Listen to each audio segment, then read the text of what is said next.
મેઘ ગુજરી જ્ઞાતિના મંત્રી તરીકે હિતેશભાઈ દવેના જય દ્વારકા. છેલ્લા 25 ડિસેમ્બરથી મંદિર પ્રશાસન ને પોલીસ પ્રશાસને અમને એવું જણાવેલું હતું કે ભાઈ 4-5 દિવસ મંદિરના વધારે યાત્રિક લોકો આવવાને હિસાબે 5-7 દિવસ મંદિરને ને પોલીસ પ્રશાસનને અમને સહયોગ દેજો. અમે સહયોગ આપેલો હતો. છેલ્લા 15-20 દિવસ થયા પોલીસ પ્રશાસને તો એમને કહી દીધું કે ભાઈ હવે તમે તમારી રીતે ધંધો કરી શકો છો. છેલ્લા ઘણા સમયથી 20-25 દિવસ થયા અમે લોકો બેરોજગાર તરીકે મંદિરના પ્રશાસનના ત્રાસને હિસાબે અમે બેઠેલા છીએ. તો આગળની કાર્યવાહી સરકારશ્રી મંદિર ટ્રસ્ટ કરવા યોગ્ય વિનંતી. અજય, આજ આપણે બેટ દ્વારકા જગત મંદિર છે જે દ્વારકાધીશનું, અહીંયા તમારા બ્રાહ્મણો જે છે પંડાઓ એ કાળી પટ્ટી બાંધીને વિરોધ કર્યા છે. તો આ વિરોધ કઈ બાબતનો છે અને તમને શું અન્યાય થયો છે અને આગળની રણનીતિ તમારી શું રહેશે?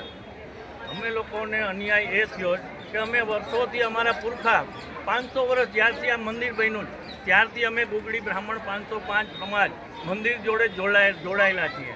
અમારો 50% હિસ્સો મંદિરમાં છે. એ અમે 10% જતા કરી અને 40% અમે લઈએ છીએ, 60% મંદિરને દઈએ. તો એ મંદિરવાળા એ હિસ્સામાં બી તડાપ મારે છે. અમારા 2 ભંડાર અત્યારે 5 વર્ષ થયા 10 વર્ષ થયા બંધ કરી દીધા છે. ત્યાં બ્રાહ્મણો આવનાર યાત્રિકોને સનાતન ધર્મ વિશે અહીંની બધી જાણકારી આપીએ.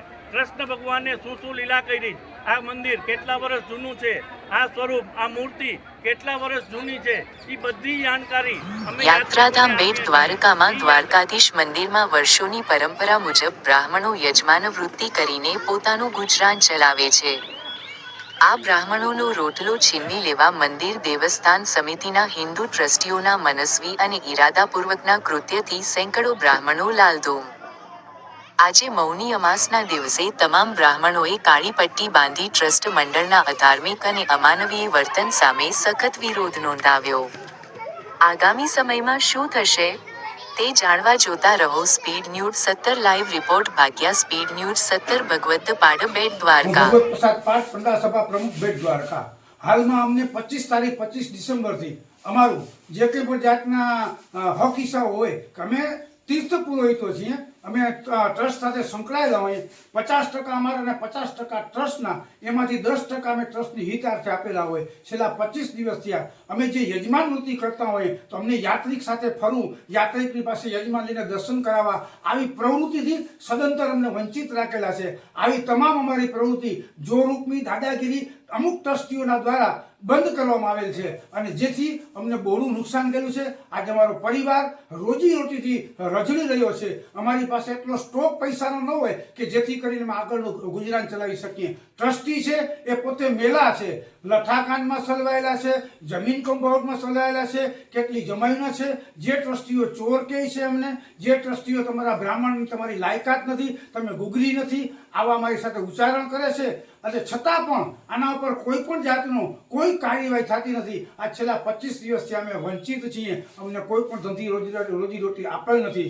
આ ટ્રસ્ટીઓ પોતાની દાદાગીરી કરે છે, અમારા પરિવાર રજડી રહ્યા છે. તો અમે સરકાર પાસે અને અમે ટ્રસ્ટ પાસે અમારા આગેવાનો, અમારા પ્રમુખશ્રી અવારનવાર વિનંતી કરી અને 25 દિવસથી ભાઈ સાહેબ બાપા જે બ્રાહ્મણોને લાખો યાત્રિકો, મંત્રી, મિનિસ્ટર આવીને આદરપૂર્વક બ્રાહ્મણને પગે લાગે છે, એ જ બ્રાહ્મણો બધા ટ્રસ્ટીઓને પગે લાગવાની વિનંતી કરવા છતાંય પણ કોઈ પણ દાદ મળેલ નથી. જે ટ્રસ્ટીઓ સંપૂર્ણ મેલા હોવા છતાં પણ અમને કોઈ પણ જાતનો દાદ મળેલ નથી. તો અમારી એવી માંગણી છે કે જેમ બને એમ જલ્દી આનો ઉલ્લેખ આવે, આનો ઉકેલ આવે અને તાત્કાલિક અમને ન્યાય મળી ને અમારી જે યજમાન વૃત્તિની પ્રવૃત્તિ છે એ ચાલુ થઈ જાય. અમે યજમાન વૃત્તિ હજારો વર્ષ ત્યાં જેમ કરતા આવીએ ને એ જ રીતે અમે કરીએ છીએ. અમારી પાસે 200, 500 વર્ષના યાત્રિકોના રેકોર્ડ બોલે છે, જે રેકોર્ડ સાબિત કરે છે કે અમે વર્ષોથી આ યજમાન વૃત્તિ કરીએ છીએ. આ ટ્રસ્ટ પોતાની મનમાની કરે છે.